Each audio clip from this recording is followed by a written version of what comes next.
一念之間，100個心靈故事，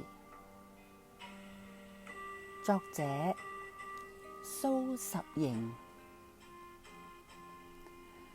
上帝改變了我的心意。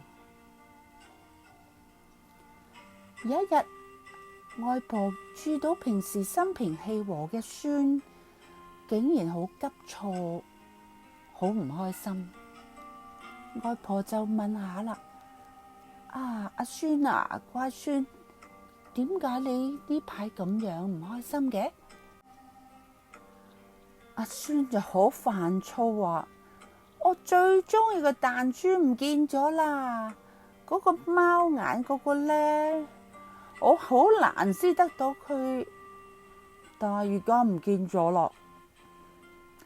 外婆就幫阿孫揾啊揾啊，都揾唔到，揾到都攰晒，就拉住阿孫嘅手話啦：不如我哋一齊祈禱好嗎？阿孫就話：好啊，求下上帝幫我揾返嚟，咁我就會最開心啦。於是佢哋就跪喺地板度一齊祈禱。祈禱之後，阿孫仔好似平靜咗啦，好快就做完佢應該做嘅功課，去玩模型咯。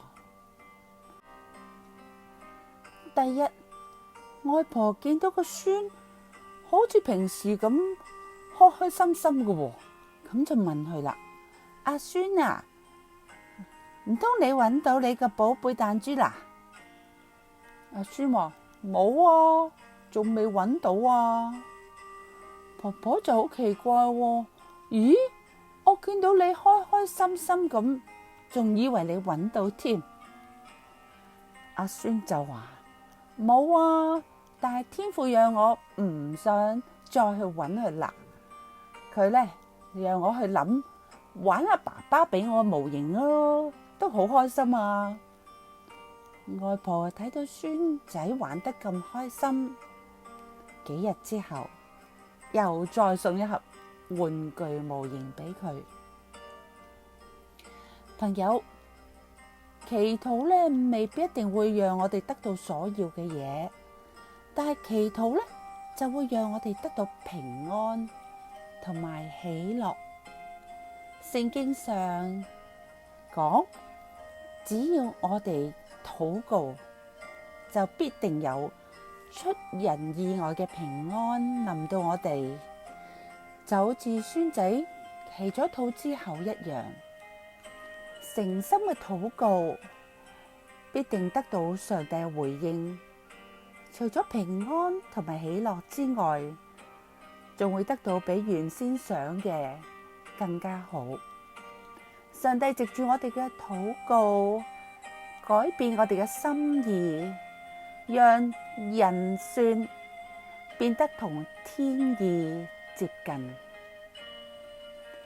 天意總係高過人算嘅，所以上帝俾我哋嘅，顯然比我哋自己原先盤算嘅更加好。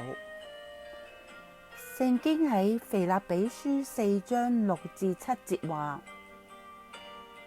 應當一無掛慮，只要凡事藉着禱告、祈求和感謝，將你們所要的告訴上帝，上帝所賜出人意外的平安，必在基督耶穌裏保守你們的心懷意念。